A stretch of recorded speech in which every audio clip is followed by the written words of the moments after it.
Oke, sahabat familia, ya barusan kita diskusi gitu, sharing tentang apa namanya satu persiapan skripsi dari keponakan kita yang judul dari skripsi itu sangat menarik sekali, yaitu tinjauan Makosyid Al-Syariah tentang konsep keadilan dalam ketentuan poligini atau poligami menurut Undang-Undang Nomor 1 Tahun 1974 tentang perkawinan dan kompilasi hukum Islam.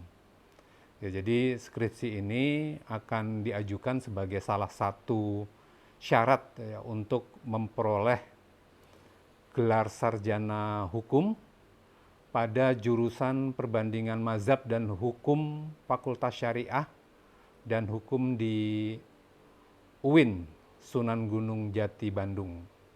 Ya, mudah-mudahan untuk Azi ya, nama lengkapnya Muhammad Ghazi Ivan Hilmi, ya, diberikan kelancaran, kemudahan, kesuksesan dalam hal mempertahankan ya skripsinya di sidang yang insya Allah di tanggal 22 atau 23 Mei nanti sudah dijadwalkan.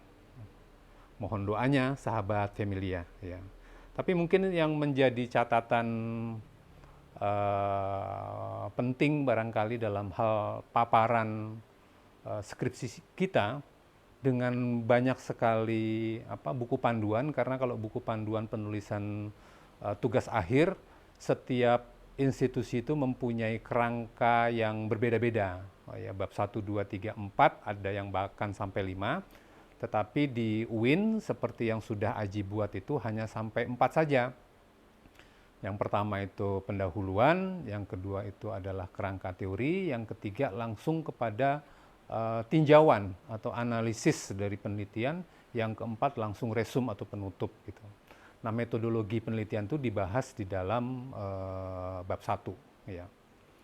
Jadi hal-hal yang barangkali juga perlu diperhatikan kalau di perguruan tinggi lain dengan panduan buku panduan penelitian atau tugas akhirnya itu yang berbeda, ada juga yang sampai dengan 5 bab. Ya, bab 1 itu pendahuluan, sama berarti bab 2 itu adalah landasan teori dan juga konseptualisasi atau landasan berpikir, kerangka berpikir. Kemudian bab 3-nya itu disisipkan metodologi penelitian, bab 4-nya analisis, dan bab 5-nya adalah kesimpulan gitu. Nah, terhadap bab-bab yang ada yang mungkin saya bisa kasih concern buat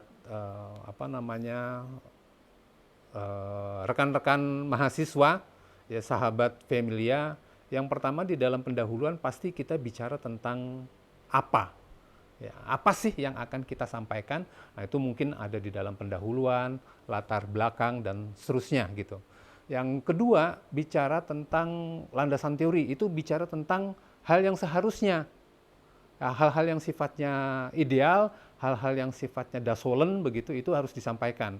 Wujudnya adalah tentang kerangka teori-teori yang kita sampaikan terhadap variabel yang kita pilih. Yang ketiga adalah metodologi penelitian. Nah, kita akan menggunakan metodologi penelitian seperti apa? Yaitu yang akan menjadi pisau analisis di dalam bab 4 nanti, karena bab 4 itu isinya adalah analisa atau tinjauan atau juga mungkin analisis kita terhadap antara apa adanya yang di dalam bab 1 itu dengan apa yang seharusnya. Gap-gap yang terjadi itu dibahas di dalam bab 3 atau di dalam bab 4 ya, di dalam analisa metodologi analisa penelitiannya.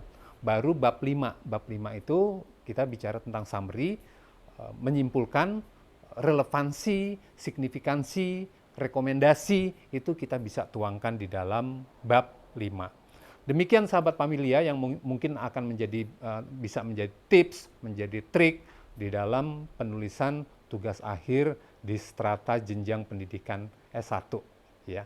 Itu saja, terima kasih. Bila taufiq wal hidayah, assalamualaikum warahmatullahi wabarakatuh.